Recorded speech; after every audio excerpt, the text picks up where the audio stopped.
Bonsoir à tous et à toutes. C'est avec un grand plaisir qu'on se retrouve pour le premier cours avec Eddie Kling, le Rav Kling, qui va traiter du Rosh Hashanah et de façon plus générale qui va traiter des fêtes.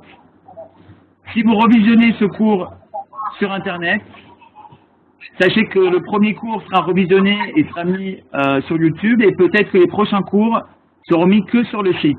Donc veuillez, s'il vous plaît, vous inscrire sur le site fr.ilmod.org pour pouvoir revisionner les autres cours. Faites un compte, c'est gratuit et ça vous permet de visionner les cours également en vidéo, également en audio et je mets également les documents.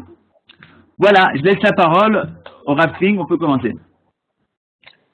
Ok, donc nous on est parti pour une série de 4 interventions, je pense, sur les différentes fêtes de Tishri. C'était ça le thème qu'on va proposer. Ça va, il y a de quoi faire, hein. Il y a de la matière. Hein. Les fêtes de Tishri, c'est bon. On a retrouvé il y a quelques années un document en Israël, dans les feuilles archéologiques. C'était un Romain qui devait envoyer un rapport à Rome. On a trouvé ça dans le désert du Negev, pas très loin de chez moi. Et le rapport, en fait, il avait été envoyé avant l'invasion de Rome, donc à l'époque des Hashmonaïm. Il avait été envoyé pour savoir si quelle était la population juive qu'ils avaient l'intention d'aller conquérir, pour savoir si c'était des gens civilisés, si c'était des gens pas civilisés, puisque le problème avec les Romains, c'est que quand ils venaient quelque part, ils amenaient également leur culture, leur civilisation, donc ils voulaient savoir s'ils devaient s'attendre à une réaction difficile, si c'était des sauvages, des gens avec qui on pouvait discuter, etc. Et donc le bonhomme a été envoyé quelques mois, on le voit d'après les écrits, pour faire le rapport sur ce qui se passait en Israël. Et le type dit à la question est-ce que c'est des gens civilisés ou est-ce que c'est des sauvages, c'est quoi la réponse d'après vous? Qu'est-ce qu'il a répondu? Il a répondu que c'était des gros sauvages, les Hébreux. Alors pourquoi c'était des gros sauvages? Parce que, disait-il, il y a des moments où on arrête complètement de travailler. C'est tous des fainéants.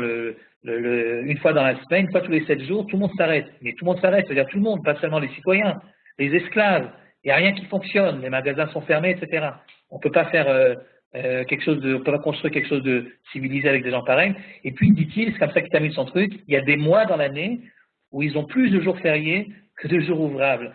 C'est des gens infréquentables. Et donc, de là, tu apprends qu'il était là également pendant le mois de Tishri.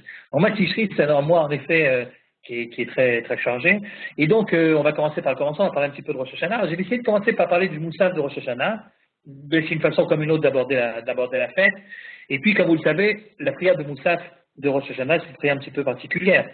Alors, je vous rappelle simplement comment ça se passe au niveau des tuilotes chez nous. Il y a 3 tuilotes journalières. Mais au moment des solennités religieuses, donc que ce soit Shabbat, que ce soit les fêtes, on rajoute une tuila supplémentaire qu'on appelle donc Moussaf. Et il y a, à part Kippour, c'est le maximum. À Kippour, on rajoute encore une tuila, donc il y a 5 tuilotes à Kippour, donc une fois par an. Mais le reste des journées, c'est soit les 3 tuilotes habituelles dans les jours ouvrables, soit, quand c'est Shabbat et fête, 4 tuilotes, puisqu'on rajoute Moussaf entre Shacharit et Mincha. Maintenant, Moussaf est toujours toujours construit de la même façon. Tu as les 3 brachot habituelles, donc Avot, Gvurot et Kedusha, qui existent également pour les jours de Chol. Et puis tu as les 3 brachot à la fin, qui sont les 3 brachot finales, qui sont donc Avoda, Oda'a et Shalom, plus connus sous le nom de Retze, Modim et Sim Shalom. Et puis, entre les deux, les 13 brachot intermédiaires du Chol sont remplacés par la prière particulière du Shabbat ou de la fête en question, qu'on appelle donc la bracha Birkat Hayom, la bracha on va parler du jour. Alors, on raconte un petit peu quelque chose concernant la journée.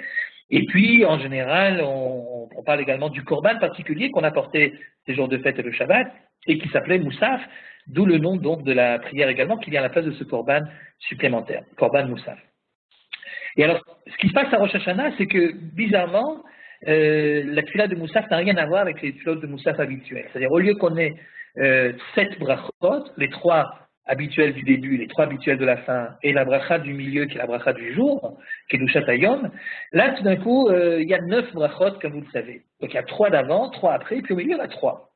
Et ces 3 brachot, chacune d'entre elles développe un thème qui, apparemment, donc, devrait être un thème fondamental de Rosh Hashanah. Autrement dit, si on arrive un petit peu à comprendre ce qui se passe derrière les 3 brachot de Moussaf, on devrait avoir une vision plus claire de ce que représente Rosh Hashanah dans le calendrier juif. Et donc c'est la raison pour laquelle j'ai décidé de regarder un peu plus près cette tuila de Moussaf. Alors il y a plusieurs Mishnayot et plusieurs pages de Gemara qui sont consacrées à tout ça, avec toutes sortes de discussions dans les Tanaïm et chez les Amoraïm également. Le Moussaf qu'on a aujourd'hui devant les yeux, c'est pas exactement le Moussaf qui avait fait l'unanimité à l'époque de la Mishnah de la Gemara. Et il y a un certain nombre de discussions qui sont très intéressantes. Bon, moi j'en ai choisi une. On va comprendre pourquoi tout de suite. Ça se trouve donc dans bien sûr la Masechet Rosh Hashanah, donc le traité qui parle de Rosh Hashanah dans le Talmud, dans le Seder Moed bien sûr. Et le DAF, comme vous voyez sur votre écran, le DAF c'est le DAF Lamed Bet, donc page 32, Hamoud Aleph. Et voilà ce que dit la Mishnah. En pochatin masara malchuyot, masara zichronot, masara shofarot. Rabbi Yochanan ben Nuri omer, im amar shalosh mikulan yatsa. En pochatin masara malchuyot, masara zichronot, masara shofarot. Qu'est-ce que ça signifie? Alors d'abord, on a déjà ici, comme vous le savez, les noms des trois brachot intermédiaires, les trois brachot donc particulières de Rosh Hashanah, celles qui vont faire que le Moussaf, au lieu d'avoir 7 brachot, on aura donc 9. Les trois brachot du milieu, la première s'appelle Malchuyot, qui est le pluriel de Malchut, donc royauté. La deuxième s'appelle Zichronot, qui veut dire donc souvenir au pluriel. Et la dernière s'appelle Shofarot, qui est le pluriel du mot shofar.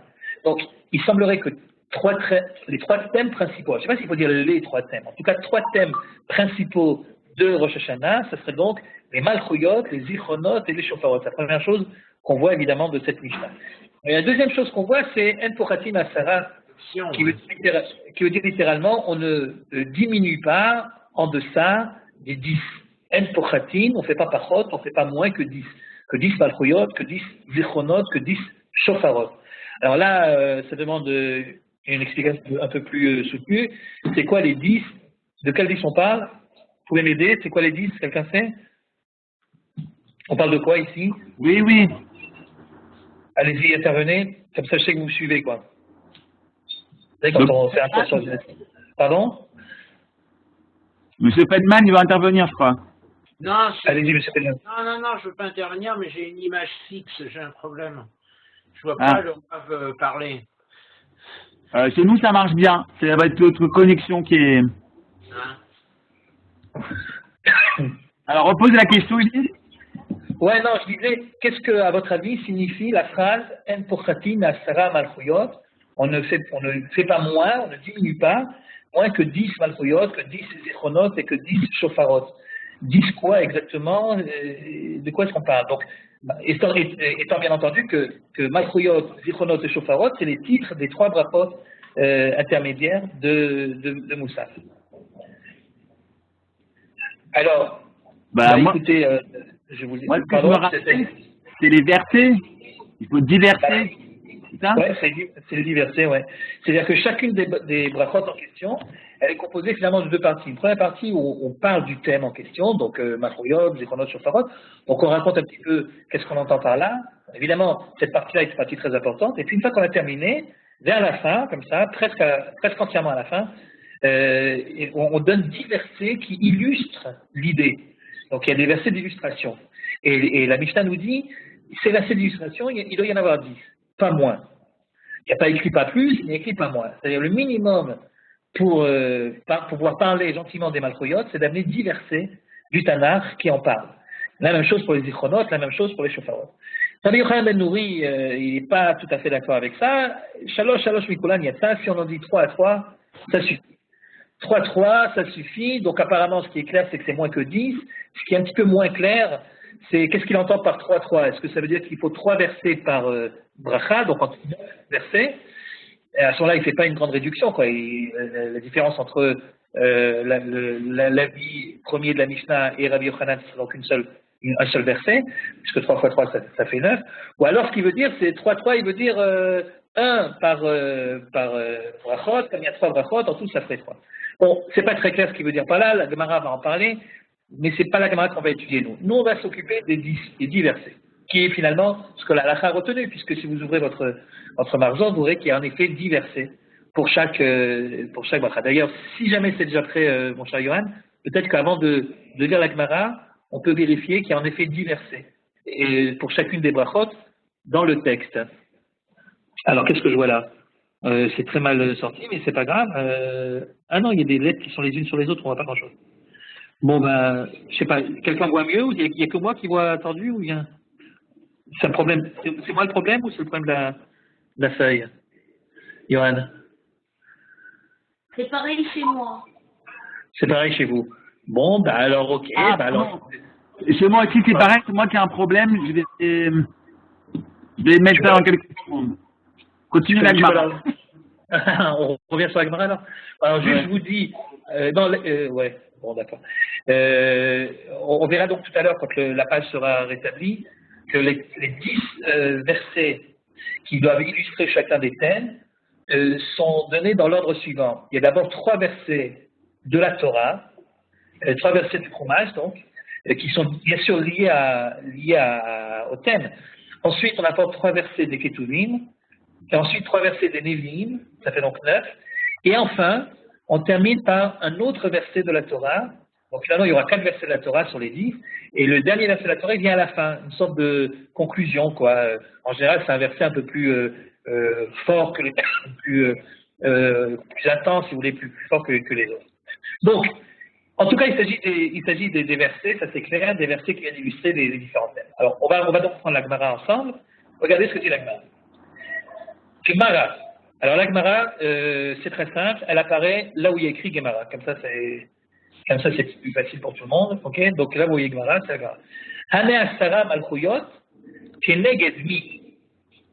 Donc la Gemara pose la question, les 10 en question, les 10 versets, pour les malchuyot, elle sous-entend aussi les 10 pour les zichronot et les 10 pour les shofarot.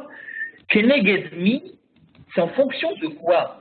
Autrement dit, d'où c'est que tu as sorti le chiffre 10?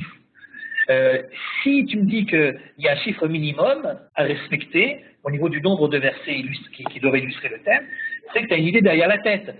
Si ça doit être 10 et pas 9 et pas 8 et pas 16, c'est que certainement le chiffre ici 10 il représente quelque chose. Alors, explique-moi, qu'est-ce que représente pour toi le chiffre 10? Hana Asara Malchoyot, Kenegedmi. Les 10 versets des Malchoyot, c'est en fonction de quoi? Amal Rabbi Levi. Keneged Asara Hilulim. Shamar David de Sefer Tehillim.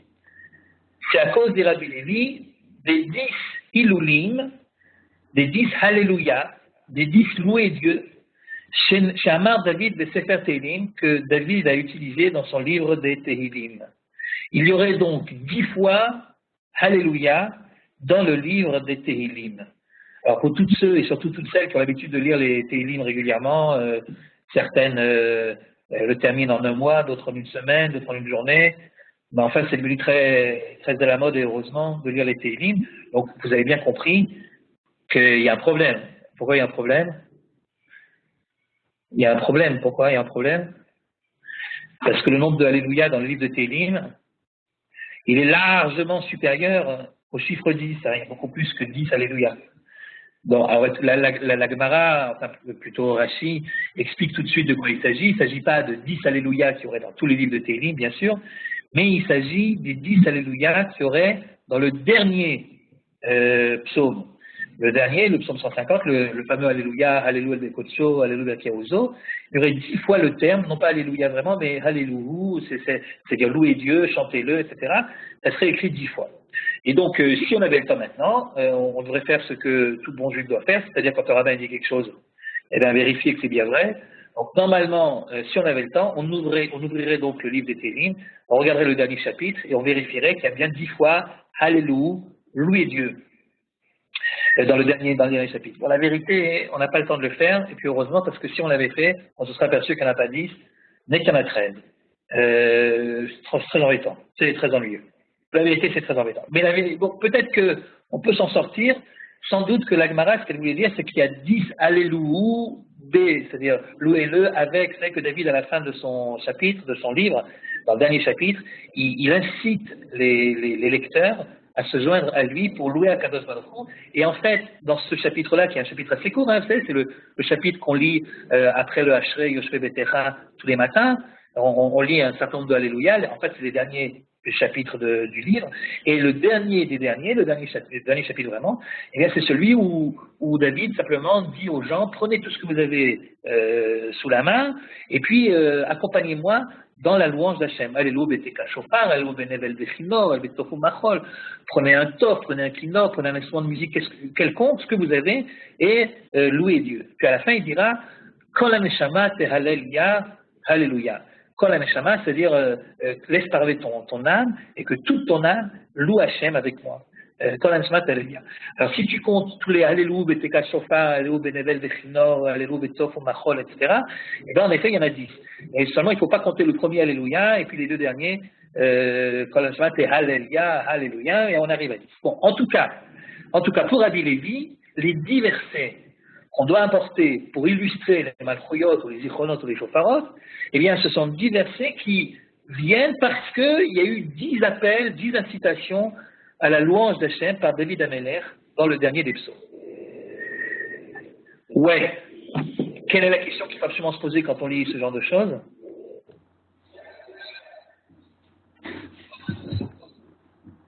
Dis-moi, il y en a combien qui suivent là? Bon, ok, d'accord. Le docteur, il est excusé parce qu'il ne voit rien, il n'a pas la caméra, le docteur Feldman. Mais les autres là, quel est le problème?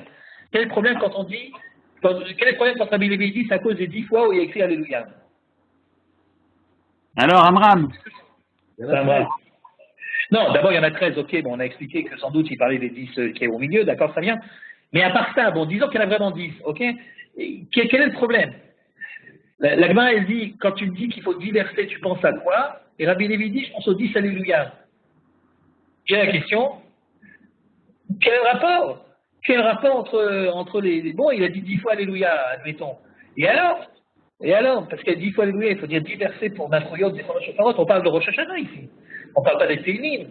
Quel rapport entre Rosh Hashanah, entre Moussab de Rosh Hashanah et les 10 Alléluia qu'il y aurait dans le dernier psaume de David Ameler? C'est très, très curieux de faire le lien entre ces deux histoires.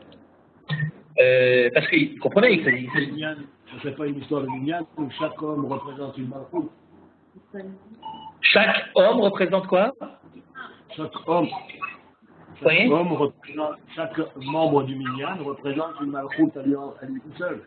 Ah ben ça j'aurais mieux compris s'il m'avait dit les 10 représentent le Minyan, qui donc le quorum requis pour pouvoir prier.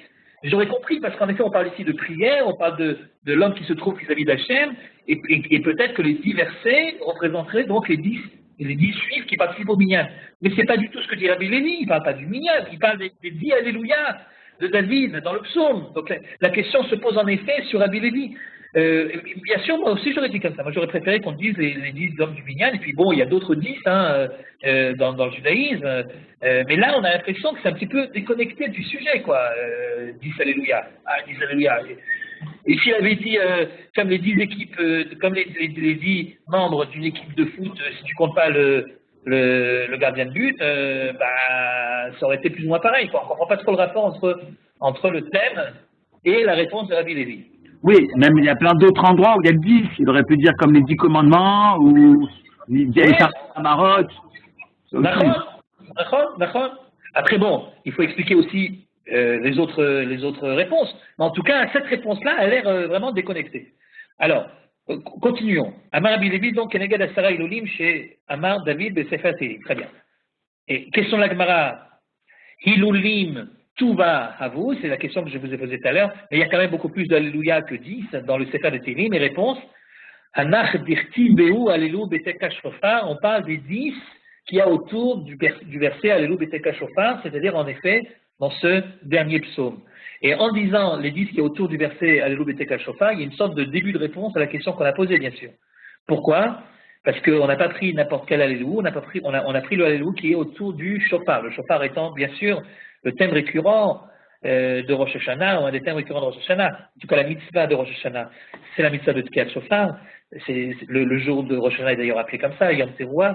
Et donc, parmi les instruments de musique que David demande qu'on prenne dans les mains pour pouvoir louer Hachem, il y a le Tof, il y a le Kinor, il y a Ougav, il y a ce que vous voulez, et puis il y a aussi Beshofar, Beteka Shofar. Et d'après donc la Gemara, bon, la vérité, la Gemara, elle est pas venue pour expliquer le rapport, elle est venue pour expliquer de quels 10 on parle. On peut pas parler des 10 Alléluia qu'il y a dans tout le livre des Télim, comme on aurait pu croire au départ, parce que, en effet, c'est évident qu'il y a beaucoup plus que 10 fois Alléluia dans le livre des Télim. Donc, dit la Gemara, on parle des 10 qu'il y a dans le dernier chapitre, dans le chapitre 150.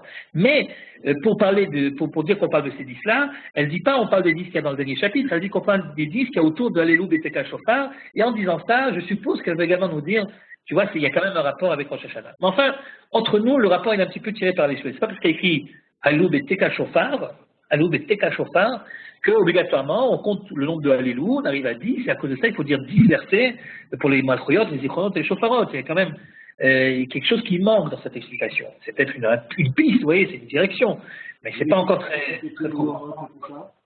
Pardon? Alors, Tekiya, Teroua, etc., en effet, il y a une des combinaisons, c'est 10. Quelle combinaison c'est 10? Quand on fait Tashrat, Tarat et Tachat, alors à la fin on arrive à 10. Donc chaque série de chauffard, c'est 10 sons. C'est 10 sons. Mais là aussi, j'aurais mieux compris si la Gemara avait dit, il y a 10 versets qui illustrent à cause des 10 sonneries de base quand on sonne du chauffard. Mais encore une fois, au lieu de dire ça de manière claire, elle aurait dit ça, bah, tant mieux, très bien. Au lieu de dire ça de manière claire et franche, on passe par les Alléluia et on ne comprend pas très bien quel rapport avec les Alléluia et surtout avec le dernier psaume de David, le dernier Alléluia. On va revenir là-dessus, bien qu'on a déjà un certain nombre de pistes, on va revenir là-dessus, mais d'abord on continue la suite de la Gemara parce qu'on va s'apercevoir que Rabbi Lévi, c'est une explication parmi d'autres. Il y a en fait 3 explications différentes et là c'est Yohan qui va être content parce que Rabbi Yosef, par exemple, il a tout copié sur Yohan. Comme il est écrit, regardez là-dessus, donc 3 lignes avant la fin, Rabbi Yosef Amar, Keneged Aseret Adibrot, Shenehemu Lo Le Moshe Bisila. S'il y a 10 versets pour illustrer chacun des 3 thèmes, c'est à cause des 10 commandements, à cause des 10 paroles qui ont été dites à Moshe au Sinaï. Ouais, d'accord, je ne sais pas si c'est tellement plus convaincant que la première explication de Rabbi Lévi, parce qu'on n'est pas en train de parler de Shavuot ici. On n'est pas en train de parler de Shavuot, on n'est pas en train de parler du don de la Torah. Il semble même que Rosh Hashanah, ça soit une des fêtes les plus universelles que nous ayons, sans doute avec Sukkot. C'est-à-dire qu'on ne parle pas réellement du peuple juif, c'est toute l'humanité qui défile devant un Kadosh Baruch Hu et qui est jugée par lui. Et donc, de trouver tout d'un coup un rapport avec les 10 commandements, qui est un truc tout à fait hébraïque, tout à fait juif, ça serait un petit peu curieux également. En tout cas, ça demande aussi explication. Mais j'accepte que si on cherche un petit peu, on trouvera certainement plus facilement un rapport entre les 10 commandements, le don de la Torah, la solennité la plus importante de l'histoire d'Israël, avec Rosh Hashanah, où on comparait également devant Hachem. On comprend bien que le don de la Torah, c'est quand nos ancêtres ont comparu tous ensemble devant Hachem, et là, pour le coup, à Rosh Hashanah, on compare également tous devant Hachem. Cette fois-ci, c'est pas pour recevoir une Torah, c'est pour se faire juger. Enfin, il y a une sorte de parallèle qu'on pourrait en effet établir entre les deux. On va dire comme ça, la réponse de Rabbi Yosef à Seret Adibrot, elle semble un peu plus liée à ce qui se passe à Rosh Hashanah que les Ilulim de Rabbi Lévi, mais même ça demande explication complémentaire. Ok, on va voir le dernier avis qui est celui de Rabbi Yochanan. Rabbi Yochanan Amar, Keneged Asara Ma'amarot Shebahem Nivra Ha'olam. C'est en fonction des 10 paroles avec lesquelles le monde a été créé. Keneged Asara Ma'amarot Shebahem Nivra Ha'olam. Alors là, évidemment, on est plus dans Rosh Hashanah. Pourquoi est-ce qu'on est plus dans Rosh Hashanah?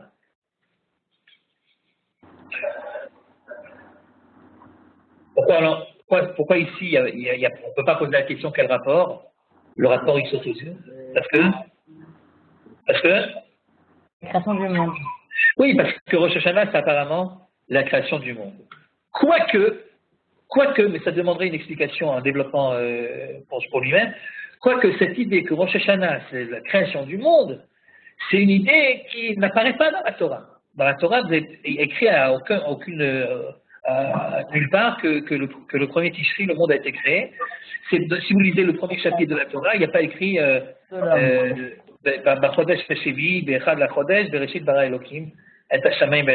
cette idée que Rosh Hashanah, ce serait le jour anniversaire de la création du monde, est une idée qui ne fait pas l'unanimité chez nos sages. Ça dépend si tu dis que le monde a été créé en Tishri ou si tu dis que le monde n'a pas été créé en Tishri. C'est-à-dire qu'il y a des gens qui pensent que le monde a été créé en Nissan et non pas en Tishrei. C'est une marloquette dans la Gemara. Et donc, c'est pas évident que. Mais je suis d'accord avec vous que finalement l'idée que Rosh Hashanah c'est le jour anniversaire de la création du monde, c'est une idée qui est devenue partie intégrante de notre pilote. Après tout, on dit bien à chaque fois qu'on sonne du chauffard, on dit bien Hayom Harat Olam. C'est le jour où le monde a été enfanté, le monde a été mis en place. Et donc apparemment, il y a en effet un rapport. En tout cas, ce qui est clair, c'est que s'il y a bien 10 paroles par lesquelles le monde a été créé, il y a plus de rapport entre cette explication de Rabbi Yochanan et Rosh Hashanah que celle de Rabbi Yosef, ou à plus forte raison, celle de Rabbi Lévi. Et il y a encore un petit détail, malgré tout, une petite parenthèse, si vous voulez, que la Gemara ouvre et qu'on va donc lire ensemble. C'est une parenthèse concernant l'opinion de Rabbi Yochanan. He ninhu vayomer de Bereshit tish'a havu. La Gemara fait ce qu'on aurait dû faire, évidemment, ce que je vous disais tout à l'heure, il faut toujours vérifier. On aurait dû vérifier. Donc, on a l'habitude de dire le monde a été créé par 10 paroles. En effet, c'est avec les paroles que Dieu a créé le monde. Vayomer Elohim, je sais pas moi, Yehi Or. Vayehi Or, Dieu a dit que la lumière soit et la lumière fut. Et il y a comme ça 10 fois. Donc, c'est comme ça que c'est écrit dans le Pirkei Avot, Basara Mamor Divra Olam. Donc, on a tous en tête qu'il y a eu 10 paroles créatrices. La vérité, si vous ouvrez le premier chapitre de Bereshit et vous comptez le nombre de Vayomer qui a provoqué une création, eh bien, vous apercevez qu'il n'y en avait pas 10, il y en avait 9. C'est embêtant, ils ont toujours des problèmes pour compter juste. L'idée, ça va, mais quand on commence à vérifier, à compter les choses, alors comme pour tout à l'heure pour les Asara Lulim, qui n'était pas vraiment Asara, là pour les Asara Mamarot, c'est pas vraiment les 5 Mamarot, il y a 9 Mamarot, il n'y a pas 10 Mamarot. Et c'est donc la question de la Gemara. Eininu Vayomer de Bereshit Ish'a Havu, le nombre de fois il y a écrit Vayomer dans Bereshit, c'est 9, c'est pas 10. Et la réponse de la Gemara est surprenante également. Bereshit Namima Mahu. Bereshit Namima Mahu. Même le premier passouk, Bereshit Bara Elohim et Hashamayim et Haaretz. Au début, Dieu a créé le ciel et la terre. Même s'il n'y a pas écrit Vayomer Elohim, que Dieu il a dit on va créer le ciel et la terre, eh bien c'est comme si c'était écrit. C'est-à-dire que le premier passouk également, la création en elle-même, si vous voulez, le début de la création à l'état brut, le Bereshit Bara Elohim, en soi, c'est déjà une création qui vient se rajouter aux 9 autres. Vous voyez, il y a eu 9 créations plus spécifiques, la lumière, les eaux, etc. Et puis il y a eu la création d'origine, le fait même de vouloir créer, et ce début de création, ce Bereshit Bara Elohim, c'est déjà une parole créatrice en elle-même, et donc finalement 9 plus 1, ça fait 10. Bereshit Nami Mamaru, dirtiv, Bidvar Hashem Shamayim Nasu, puisque le verset dit bien, c'est par la parole de Dieu que le ciel fut également créé, et donc Bereshit Bara Elohim et Hashamayim, c'est aussi une parole créatrice, même si c'est pas écrit explicitement. Et là-dessus, la Gemara fait la parenthèse. Bon, je résume donc ce petit texte qui pose finalement plus de problèmes qu'il n'en résout. La Mishnah avait dit qu'il fallait absolument 10 versets pour illustrer chacun des 3 thèmes, que ce soit les Malchuyot, les Zichronot et les Shofarot. Et lorsque la Gemara a demandé, mais ces 10-là, tu les sors de quoi? Pourquoi justement 10? Pourquoi pas moins? Pourquoi pas plus? Et là, on reçoit non pas une, mais 3 réponses, soit à cause des 10 Alléluia de David Amelech dans le dernier chapitre, ça c'est Rabbi Lévi, soit à cause des 10 commandements, ça c'est Rabbi Yosef, soit à cause des 10 paroles créatrices, ça c'est Rabbi Yochanan. Qu'est-ce que ces 3 rabbins veulent dire par là et sur quoi est-ce qu'ils discutent vraiment? Sur quoi est-ce qu'ils discutent? Quel est le point important pour l'un et pour l'autre? Est-ce que Johan est parti? Il y a encore un. Est-ce que la page de Moussaf est prête cette fois ou pas encore? Sinon c'est pas grave. Ah ouais, beaucoup mieux là. Ah ouais, très bien, je sais pas comment tu as fait, mais là, franchement, ah oui, alors, si vous prenez donc Malchuyot, ok, alors, les Malchuyot commencent par Alenu Lishabeach. Pourquoi? Parce que dans Alenu Lishabeach, eh bien, on parle de la prise de conscience que Dieu est roi, ok, donc c'est le fait d'accepter sur nous la royauté divine, et une fois qu'on a terminé, eh bien, voilà, regardez ce que dit le texte, Kakatu Betoratecha, comme c'est écrit dans ta Torah, Hashem imloch leolam ve'ed.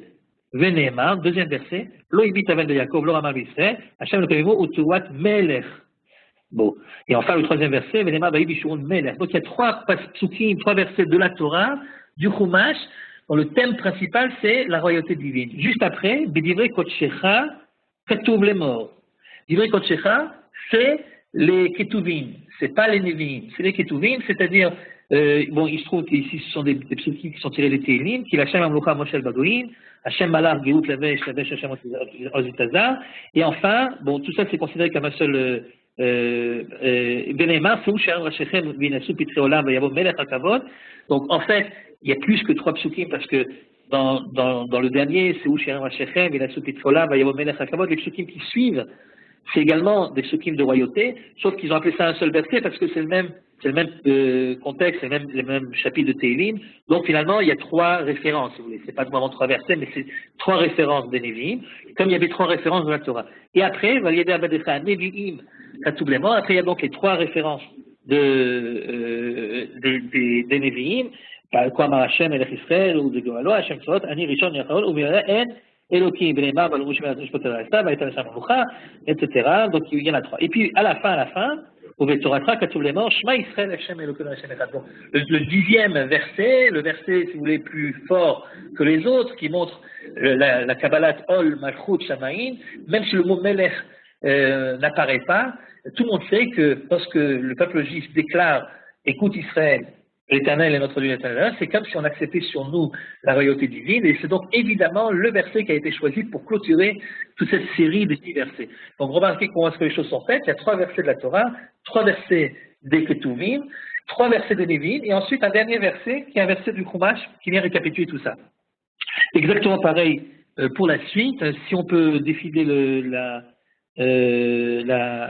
feuille en bas. Ouais, alors là, nous sommes dans les Zichronot.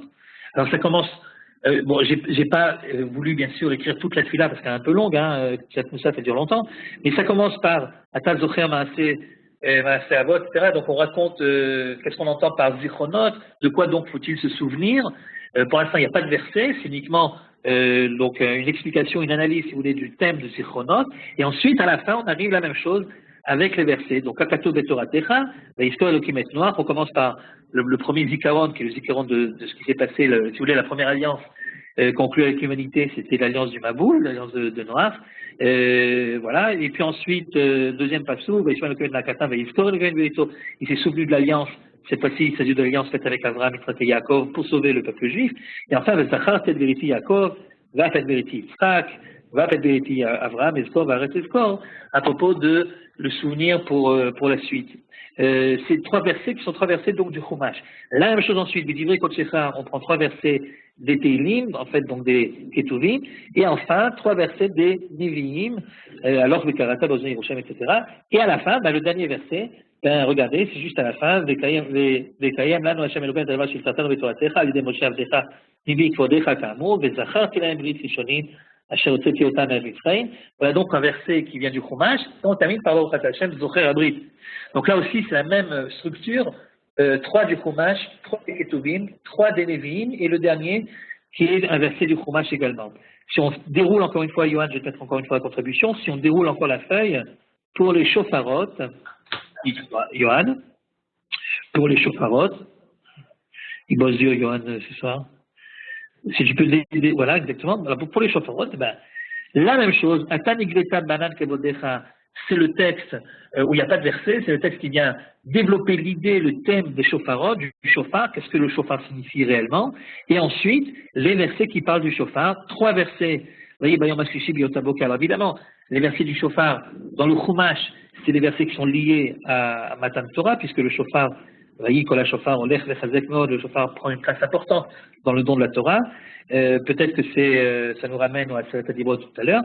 Mais Divrei Kodshecha Katuv les morts, Allah Elohim Yitzhak Hashem Bekol Shofar, de nouveau c'est des psukim des Nevi'im. Et enfin, vous remarquez qu'on recite tout le Alléluia de Rabbi Lévi, tout le psaume, il n'est pas très long, remarquez, tout le dernier psaume est là, Alléluia, Alléluia Kodsho, etc. On ne cite pas uniquement le passouk de Alléluia Teka Shofar, le passouk qui parle du shofar, mais on en profite pour amener tout le psaume, sans doute parce que c'est une allusion à la Gemara qui disait que d'après Rabbi Lévi en tout cas, tous les 10 versets sont à cause de ce fameux psaume. Et enfin, une fois qu'on a terminé avec les Nevi'im, pardon, les Ketuvim, on passe aux Nevi'im. Là aussi, il y a 3 psukim qui parlent du Zikaron, et on arrive à parler du shofar qui devra résonner pour la Géoula, et on termine par un passouk du Chumash, B'yom Simchatchem Moadechem Rosh Hashanah, c'est qu'il y a des occasions dans la vie où il faut sonner du shofar, qui attache kol shofar, et on termine la bracha de cette manière-là. Il y a donc en effet, comme la Gemara l'avait dit, 10 versets pour chacun de la Torah, des Nevi'im et des Ketuvim. 10 versets. Mais c'est pas en lisant les psukim qu'on finit par comprendre les 3 avis de tout à l'heure qu'on avait dans la Gemara. Comment comprendre les 3 avis différents? Alors je vous rappelle qu'il s'agit des 10 Alléluia pour Rabbi Lévi, ou alors des 10 paroles du nom de la Torah, des 10 commandements, ou alors des 10 paroles créatrices. Est-ce que quelqu'un parmi vous arrive à m'expliquer quelle est la discussion entre les 3? De quoi est-ce qu'on parle en fait? C'est pas simple, pour vous dire franchement. C'est pas simple. Qu'est-ce que ça veut dire Alléluia? Qu'est-ce que ça veut dire les 10 paroles ou les 10 commandements? Je vais vous raconter une histoire qui m'est arrivée il y a déjà pas mal d'années et qui pourrait nous éclairer sur le sujet. Je vis dans un petit village dans le Negev qui s'appelle Kfar Maimon, très sympathique. Quand on m'a invité à venir nous voir, et dans ce petit village sympathique, ça fait maintenant plus de 30 ans que je suis ici, donc j'ai vu grandir les enfants qui sont nés à ce moment-là, etc.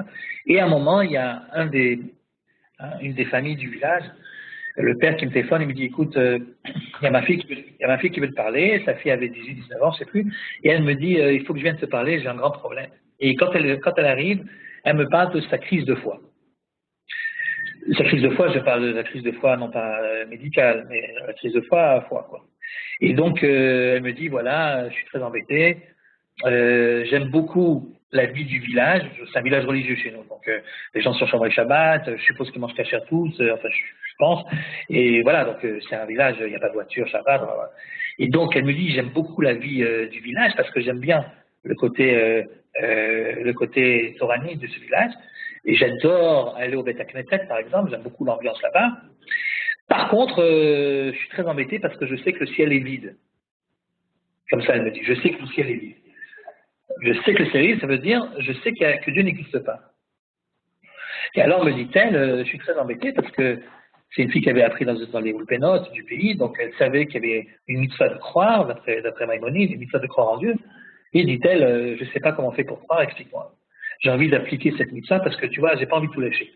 Mais si jamais j'arrive pas à croire, je finirai par tout lâcher parce que je suis une fille qui est honnête, qui est droite, et je suis pas hypocrite, je pourrais pas continuer longtemps à faire comme si je croyais alors que je crois pas. Et j'ai pas envie de tout lâcher parce que c'est vrai que cette manière de vivre me convient parfaitement, vous voyez. Donc j'aimerais continuer à être une jeune fille religieuse, mais franchement, comme je crois pas qu'il y a un Dieu quelque part, je suis très embêté. Alors qu'est-ce qu'on fait? Bon, d'abord, j'ai admiré le courage de cette jeune fille, de lui parler de son problème. Je ne sais pas combien d'autres, des jeunes filles ou des jeunes gens qui avaient le même problème, qui ont jusqu'à aujourd'hui le même problème et qui n'en parlent pas. Mais en tout cas, ce qui est intéressant avec elle, c'est qu'elle était en Metsuka, elle était en détresse. Elle voulait absolument comprendre comment est-ce qu'on fait, donner les clés pour arriver à l'Aïmouna. Comment est-ce qu'on fait pour... Je ne vais pas vous raconter ce dont on a parlé, ça a pris on s'est vu à plusieurs reprises, c'est pas en une seule fois. Mais en gros, je vais vous dire, comme je ne la connaissais pas jusqu'au bout, alors j'ai essayé 3 pistes, qui sont apparemment les 3 pistes qui permettent de se rapprocher d'Hachem. Les 3 pistes qui sont tellement différentes l'une de l'autre parce que ça dépend de chacun d'entre nous. Il y a des pistes qui parlent à un tel, il y a des pistes qui parlent à l'autre, chacun avec sa manière de se rapprocher d'Hachem. L'Aïmouna, finalement, tu la bases sur quoi? Si on demande à chacun d'entre nous sur quoi est basée ta foi, pourquoi tu crois en Hachem, et surtout, si vous voulez, quand tu es en crise de foi, quand tu as des doutes justement, qu'est-ce qui fait que tu te ressaisis, tu dis non, finalement c'est impossible, et sûrement quelqu'un là-haut, et le ciel n'est pas vide. Alors je vais vous dire, peut-être que je me trompe, mais il me semble qu'il y a en effet 3 possibilités, et pas tellement d'avantages. La première possibilité, il y a des gens qui croient, et ce qui les a amenés à croire, c'est tout simplement contempler la nature, contempler la création.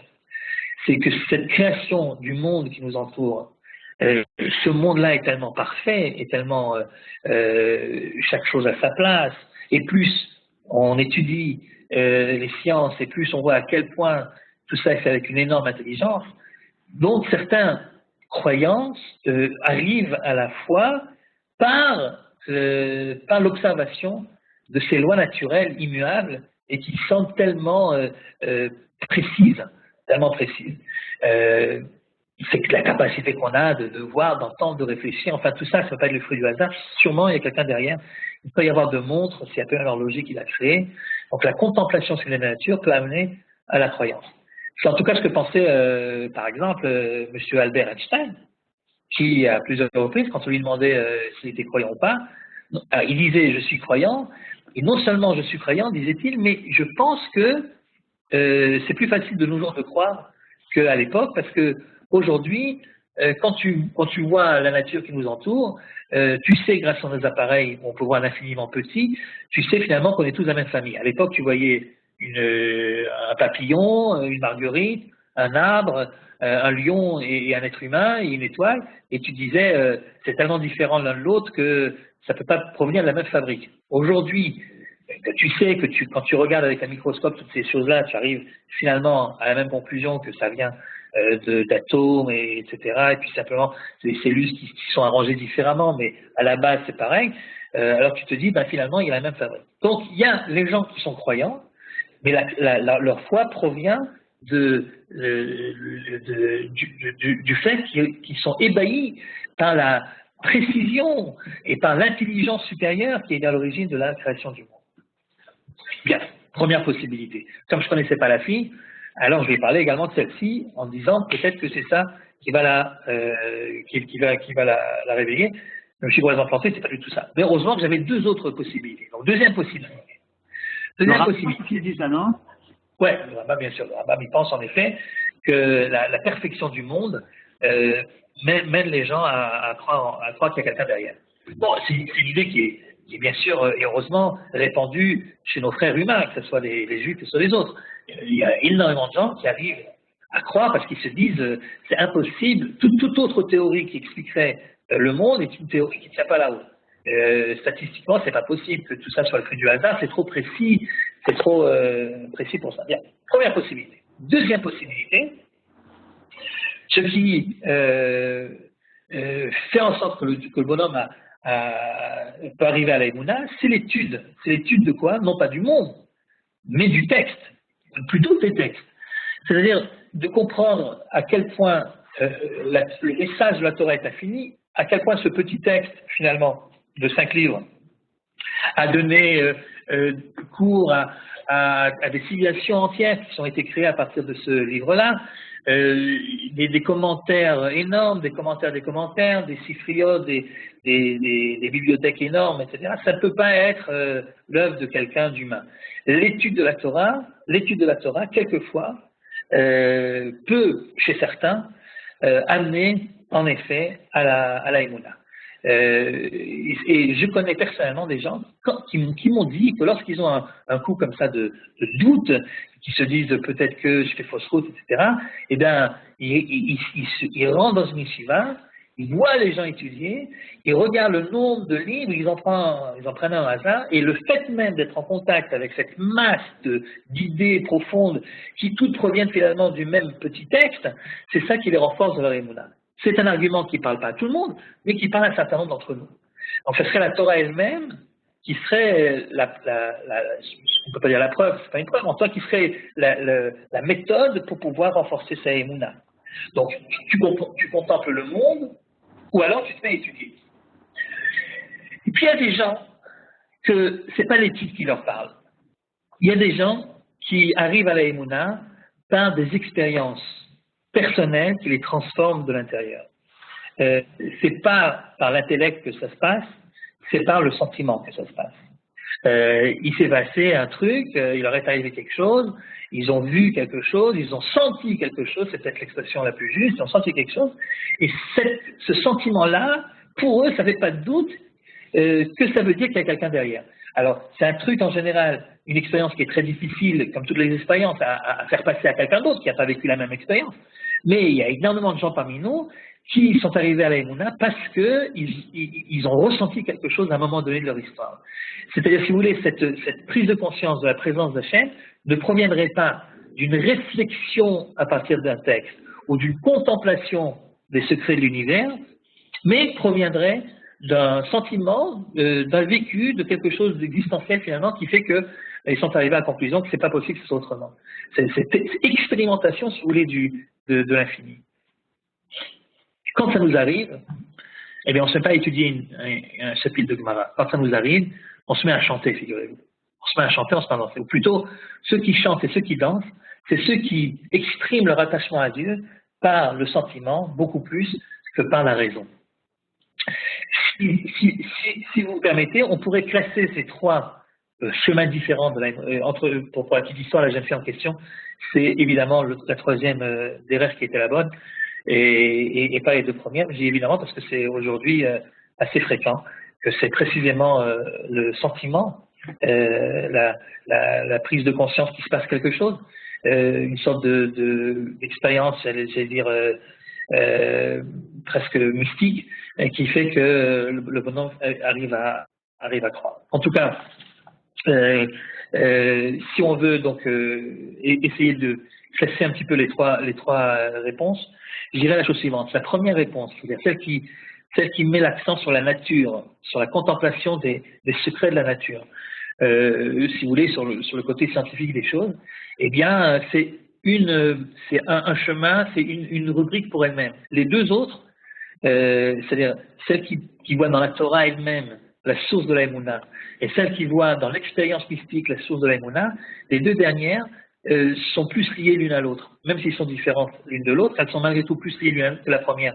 Parce que la première, c'est la nature qui parle. La deuxième, c'est l'homme qui étudie, dans un premier cas, ou l'homme qui chante et qui danse dans un deuxième cas. C'est-à-dire, ça passe soit par le sechel, soit par la tête, soit par le sentiment, soit par le lait. Mais c'est l'homme qui est au centre ici de l'expérience de la Emouna. Tandis que, bon, évidemment, c'est l'homme aussi qui contemple la nature, mais en contemplant la nature, il est quand même beaucoup plus passif que s'il prend un texte et qu'il essaie de le comprendre, ou bien s'il se laisse emporter par l'expérience mystique. En tout cas, de toute façon, si on revient sur les trois explications de nos trois rabbinimes de tout à l'heure, il semblerait que chacun met l'accent en effet sur ce qui peut-être à titre personnel lui semble plus porteur. Ané Asara Kenegedmi, c'est 10 versets qui parlent de Malchuyot, qui parlent donc de quelle manière j'arrive à pouvoir prendre sur moi la royauté divine. C'est ça, les Malchuyot. Ça fait penser à quoi, dit la Gemara? Ces 10 versets-là te font penser à quoi? D'un air de dire, quand tu parles de prendre sur toi la royauté, de proclamer que Dieu est roi, ça se passe comment chez toi? Et c'est là qu'on a les trois avis. Il y a donc une marloquette parce qu'il y a trois sensibilités différentes. Il y en a un qui dit, mais j'arrive à me sentir proche d'Hachem par le chant et par la danse. Alléluia, Beteka Shofar, Alléluia, Benevel Bessinor, Alléluia, Betofo Machol, c'est le sentiment. Il y a dans ce dernier chapitre de David Amelech, il n'y a pas un seul mot d'analyse intelligente du texte. Au contraire, c'est vraiment un appel à l'âme, c'est un appel au sentiment. D'ailleurs, il termine en disant que laissez parler votre âme. Laissez tomber un petit peu votre esprit et laissez parler votre âme. Laissez parler votre neshama. Alléluia. Prenez tout ce que vous avez sous les doigts et puis accompagnez-moi dans ce chant d'allégresse. Vas-y, Hachem. Alléluia. C'est pas pour rien que c'est le dernier psaume de David. C'est pas vrai que c'est le dernier psaume. Je prétends pas qu'il a écrit à la fin, encore que c'est sans doute possible, mais j'imagine très bien qu'avant d'arriver à ce dernier psaume, il a eu toutes sortes d'expériences mystiques, en effet, où il se rapprochait d'Hachem par le chant, par la danse. Et puis, vous savez que David est un grand danseur, on le voit danser quand il a amené le Sefer Torah à Jérusalem, etc. Donc, c'est quelqu'un qui, évidemment, à part ses qualités de guerrier et de roi, etc., c'est quelqu'un qui avait une neshama très, très chassidique, on va dire, hein, pour employer les termes d'aujourd'hui. Donc, c'est quelqu'un qui sait, évidemment, il connaît la force du chant, la force de la poésie, la force de la danse.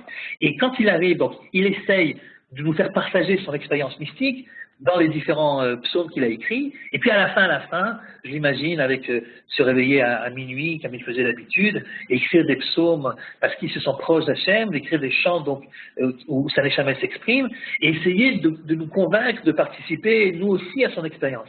Et puis voyant qu'il n'y arrivait pas tellement, alors il arrive avec le dernier psaume en disant, il n'y a plus rien de rationnel dans le dernier psaume. C'est vraiment et prend le tok, et prend le ougar, et prend le tambour, et prend le violon, et prend tout ce que tu as dans la main, et participe avec moi.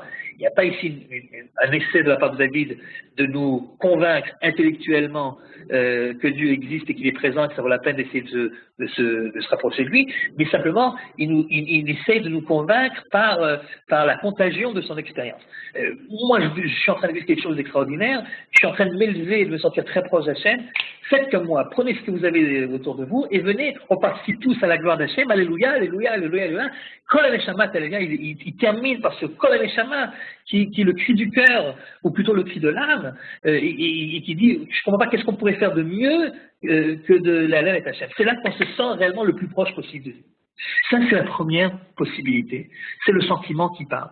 Dans mon histoire de tout à l'heure, c'est la dernière. C'est la dernière possibilité que j'avais envisagée avec la jeune fille. Mais dans le texte d'Agma, c'est la première, c'est celle de Rabbi Lévi. La deuxième, celle qui dit Kenegat Aseret Adibrot, celle qui parle donc des 10 commandements. Alors évidemment, vous avez compris, les 10 commandements représentent ici la Torah elle-même. C'est la quintessence de la Torah elle-même. Les 10 commandements, c'est pas seulement 10 commandements, c'est 613 commandements, mais qui sont résumés, si vous voulez, de manière forte dans ce manifeste des 10 principes qui forment le judaïsme, les principes de base du judaïsme. Et finalement, comment est-ce qu'on se rapproche d'Hachem, d'après cette deuxième explication-là? Pas en chantant, pas en dansant, pas en s'extasiant, pas en devenant Braslav, mais en prenant un texte et puis en l'étudiant. Et en voyant la grandeur, l'infinie sagesse qui se trouve dans le texte lui-même. Prends l'Aseret Adibrot, qui d'après certains englobe les 613 mitzvot, prends n'importe quel texte de Gemara ou de Chumash, et regarde comment est-ce que tu peux te rapprocher de Hachem par l'étude. Celui qui pense ça, Rabbi Yosef, il pense que c'est par le sechel et non pas par le regesh, c'est-à-dire par l'intellect et non pas par le sentiment, qu'on peut s'approcher d'Hachem. Quant à la troisième explication, c'est celle qui dit que c'est ni l'un ni l'autre, c'est la nature elle-même. Laisse tomber les bouquins, laisse tomber les instruments de musique, tu peux être proche d'Hachem rien que en contemplant un magnifique arc-en-ciel, en contemplant, en rentrant dans un laboratoire et en essayant de voir le côté, si vous voulez, merveilleux de la création, comment est-ce que les appareils de vision, les appareils auditifs, etc., qui sont ancrés en nous par la nature même de notre création, comment est-ce qu'ils sont 10 fois, 1000 fois supérieurs à tous les instruments qu'on pourrait inventer. Et c'est ça qui doit te rapprocher d'Hachem, ce sentiment qu'il y a quelqu'un qui a été à l'origine de tout ça, et que toi, tu es le produit finalement, le produit hyper sophistiqué, hyper perfectionné de ce grand créateur. Et si tu prends conscience de ça, il n'y a pas de raison que tu ne te rapproches pas d'Hachem jusqu'au bout. Il y a donc ici trois pistes pour essayer de s'approcher d'Hachem et d'accepter sur soi la royauté. Asara Malchuyot, Kenegedmi, quand tu parles des Malchuyot dans le créat de Moussaf de Rosh Hashanah, à quoi tu dois penser? Eh bien, ça dépend de chacun il pense à autre chose. Mais c'est intéressant qu'il y en a 10. Il y en a 10 de toute façon, quelle que soit la manière qu'on a de s'approcher. Si on veut aller un petit peu plus loin, on pourrait même dire que les 3 thèmes de Moussa, finalement, représentent chacun l'un des thèmes. Il y en a 10 à chacun, et peut-être que c'est pas vraiment une marloquette entre les 3, mais peut-être qu'ils sont en effet complémentaires l'un l'autre, et que les shofarot, les zichronot et les malchouyot, ce serait 3 manières de se rapprocher d'Hachem. Et à Rosh Hashanah, puisque le thème de la journée, c'est de prendre conscience de la proximité d'Hachem, eh bien, on te donne les 3 possibilités de le faire. Alors, pourquoi je dis que ça pourrait être les 3 thèmes? Parce que finalement, qu'est-ce que c'est que les shofarot? Qu'est-ce que le shofar fait? Ben, le shofar, il n'essaie pas de te faire un cours de Gemara. Quand tu entends le shofar, tu n'es pas plus intelligent avant d'entendre le shofar qu'après, ou tu n'es pas plus intelligent après qu'avant. Mais qu'est-ce que fait le shofar? Le shofar est censé, en tout cas, te te rentrer à l'intérieur même des tripes. Le chauffard, c'est ce fameux son qui précisément ne contient aucun message intelligent. C'est pas à ton cerveau qu'on s'adresse. Le chauffard, c'est là pour te faire prendre conscience qu'il se passe quelque chose ici. Et c'est un petit peu ce Alléluia, Alléluia, Beteka chauffard. Et tu peux servir Dieu en te laissant emporter par tes sentiments, en te laissant emporter par cette expérience mystique.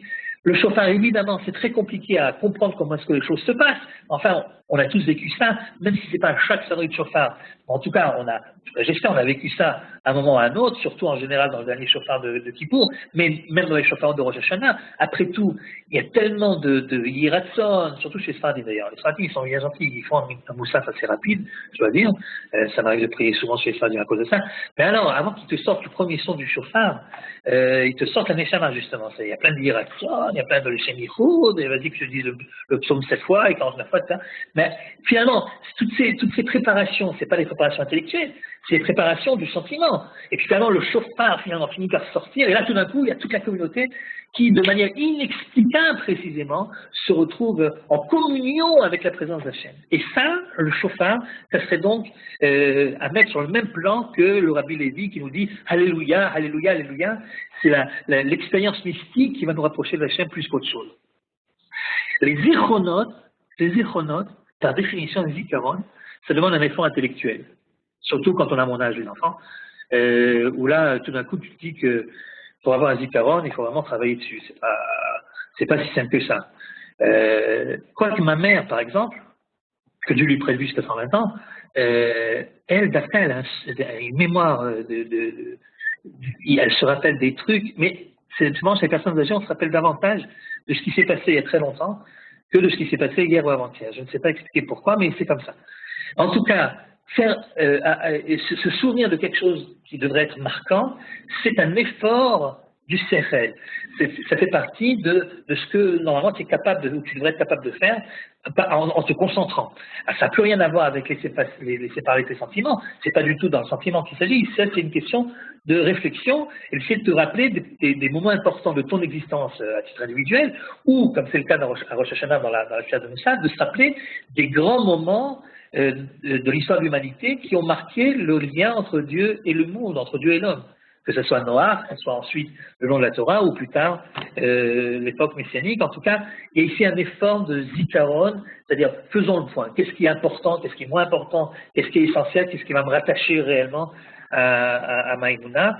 Et cet effort-là est un effort qui ressemble davantage à ce que Rav Yosef proposait quand il disait un Seret Dibrod, c'est-à-dire faire un effort de réflexion et pas uniquement se laisser emporter par un sentiment. Quant à Sarah Mahamarot, pas besoin de préciser, Sarah Mahamarot, c'est donc les 10 paroles de la création. Évidemment que c'est pour les macroyotes. Et qu'est-ce que c'est que Rosh Hashanah finalement? Le premier thème de Rosh Hashanah, c'est de prendre sur soi la royauté du monde et de Dieu. Et comment est-ce que je la prends? En prenant conscience évidemment que c'est lui qui est à l'origine du monde, et que si je suis là, c'est grâce à lui. Et donc c'est cette chaîne de réflexion de laquelle on parlait tout à l'heure, c'est-à-dire que en voyant la richesse, la beauté, la magie finalement du monde, ça nous rapproche de notre Créateur. Il y a donc ces malchouyotes qui seraient davantage le côté Dieu est créateur du monde.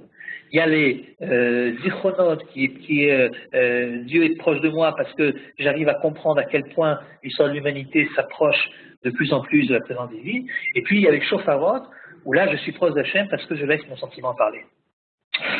Que vous soyez d'accord avec moi ou pas sur cette analyse-là, en tout cas, il y a chez les trois rabbanim, c'est clair qu'on parle ici de trois chemins différents pour arriver à la même proximité d'Hachem. Et peut-être que la discussion entre les trois est de savoir quel est le derer, quelle est la méthode qui va m'amener le plus loin possible. J'aurais, avant de terminer, on est là pour 1 heure ou pour 1h30, jeune homme? 1 heure. Ah, c'est 1 heure? Ah ben, tu peux.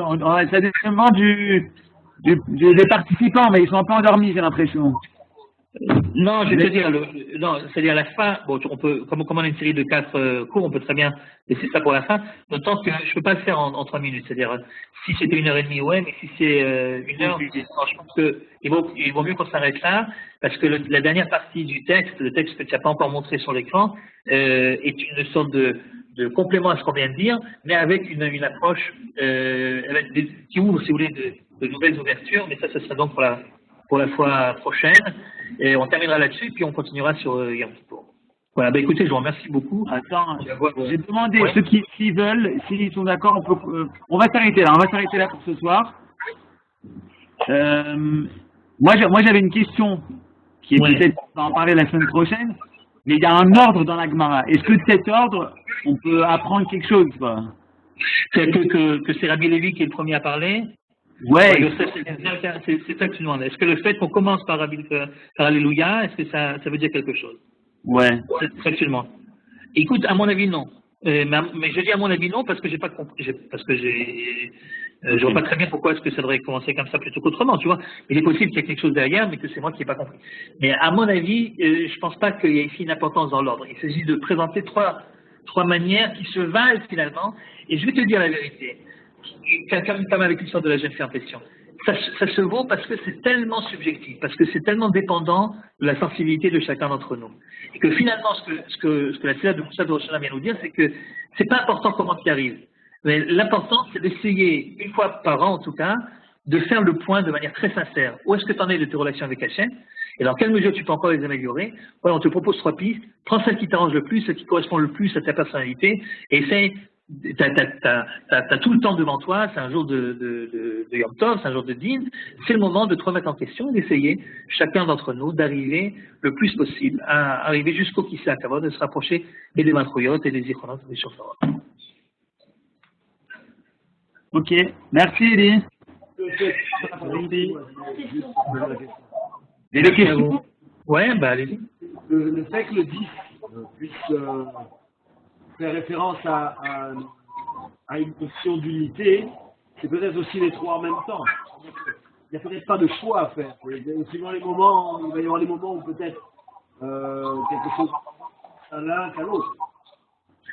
Ouais, alors si on dit que c'est... Bon, moi j'ai voulu présenter ça comme étant 3 thèses qui s'opposent finalement l'une l'autre. Mais oui, bien sûr.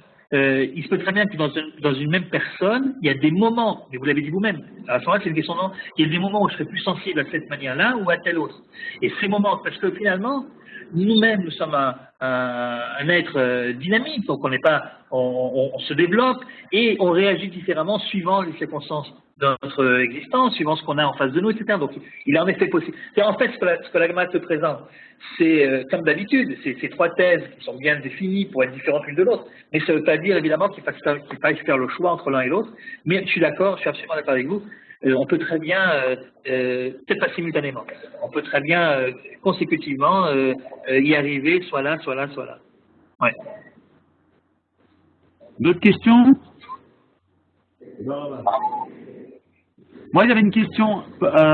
Est-ce que tu pourrais donner une piste? Comme tu l'as dit, finalement, cette jeune fille, c'est par le côté Chavayati, le côté expérience, que tu as réussi à retrouver sa foi. Est-ce que tu pourrais expliquer pourquoi aujourd'hui, c'est un chemin qui est de plus en plus important, je dirais? Oui, bien sûr, on le voit bien, c'est ce qui marche aujourd'hui. Pour parler en langage commercial, c'est comme ça que ça se vend. Cet engouement qu'il y a tout d'un coup pour toutes sortes de chassidouillotes, qui, il faut bien l'avouer, était un petit peu marginal il y a encore quelques années, qui sont des chassidouillotes, d'abord parce que c'est de la chassidoute bichlal, mais ensuite ces chassidouillotes en particulier, je pense à Vraslav en particulier, évidemment que ça correspond à un besoin qui est un besoin de notre génération, enfin plutôt la génération de nos enfants. Et que comment on explique ça? Alors, si on veut donner une explication locale, c'est-à-dire juive, elle serait différente de l'explication globale universelle. Quoique, on trouve ça également à l'échelon universel. Mais si on veut rester plus près de ce qui nous arrive à nous en tant que peuple juif, je crois que c'est tout simplement un rééquilibrage des choses. l'histoire est faite, comme tu le sais, de pendules. C'est-à-dire, il y a des mouvements qui sont des mouvements qui vont dans un sens, et puis à un moment, quand on arrive, quand on a un petit peu exacerbé le mouvement, eh bien, on est obligé d'aller à l'inverse pour pouvoir retrouver un certain équilibre. Et le monde des idées, finalement, fonctionne comme ça, c'est toujours comme ça. Et je crois qu'on a un petit peu trop exagéré le côté rationnel qui était censé être la clé d'interprétation de tout, pas seulement de la réussite technologique, mais de toute la compréhension de ce qui nous entoure. Et sans doute que cette manière de passer par la raison, ça crée un monde très froid, un monde qui était très intelligent, mais qui est également très très froid. Et puis on s'aperçoit qu'on peut de toute façon pas tout comprendre à quoi ça sert. Et donc il y a cette idée que peut-être on a besoin d'autre chose. Et il est vrai que le chant et la danse donnent une chaleur que tu n'as pas évidemment dans la réflexion intellectuelle et ce que notre génération a besoin pour pouvoir se retrouver et s'équilibrer. Est-ce que ça veut dire que ça va durer longtemps? J'en sais rien, mais je pense qu'à un moment ou à un autre, on retrouvera un équilibre entre les deux. Mais il y a un mouvement des idées qui traverse l'histoire en général et l'histoire de notre génération en particulier. C'est un peu la dimension féminine qui revient aussi, non? Pour un peu les mêmes raisons, je pense. Oui. Pour un peu les mêmes raisons, parce que en fait, cette volonté de l'exprimer de cette façon-là, il y a une dimension féminine qui revient. Oui. C'est un peu la dimension masculine très rationnelle qu'on a. Bien sûr, c'est lié à l'intuition, c'est lié au regesh, c'est lié au sentiment. Ouais, on vit une période comme ça aujourd'hui. Ouais. Après, on s'en réjouit, on s'en réjouit pas, c'est chacun son truc, hein. Mais en tout cas, c'est un fait. Voilà. Allez, à la semaine prochaine alors. Ok, merci beaucoup. Toda Rabba. Bye. À la semaine prochaine. Coltou, même heure. En attendant, on a des autres cours. Demain, on aura cours avec Ayala Bloom, que tu connais aussi, Elie. Alors, elle va nous faire un cours d'Ulpan pour les gens qui ne savent pas lire. Si vous avez des amis qui ne savent pas lire l'hébreu et qui veulent arriver à Rosh Hashanah Kippour et pouvoir lire la Hamida comme tout le monde, c'est le moment de s'inscrire au cours avec Ayala Bloom. C'est notre idée, en 5 cours, de permettre aux gens d'apprendre à lire. Je trouve ça que c'est super. Ça, c'est demain. Et sinon, on aura Laura Ben Shushan par la suite dans la semaine. Et également avec Ronnie Akrish. On commence un super programme. C'est le programme du Tanakh. Tesha Stein Tesha, vous connaissez. Ça a été créé en 2014. Ça a commencé en hébreu. Et avec l'Inmod, on a décidé de se joindre à ce projet et de faire ça en français. Donc, une fois par semaine, il y aura une leçon récapitulative avec Ronnie Akrish sur les 5 trakim qu'on doit lire pendant la semaine. Ça commence dans 2 jours. Non, on est lundi, mardi. Demain, mardi, mercredi, jeudi. Demain, on est censé lire le premier chapitre de Yecheskel. Ceux qui veulent, moi je vais essayer. C'est pas toujours facile de lire un chapitre, on peut le lire en français ou en hébreu. Et puis si on arrête un chapitre, c'est pas grave, puisque Ronnie fait une leçon récapitulative à la fin de la semaine, où il essaie de résumer les 5 chapitres qu'on a lus et de donner son approche, et de dégager un thème de ces chapitres, une idée profonde. Voilà, donc je vous conseille. S'il s'agit du premier chapitre de Yecheskel, ça va pas être simple de résumer tout ça. Ouais, exactement. Ça commence fort, là. Ça commence très fort. Très bien. Bonne chance, en tout cas, Batzlacha. Excellente initiative. Ça entre dans ce livre. Ok. Voilà, Toda Rabba, vous tous. Merci. Bye.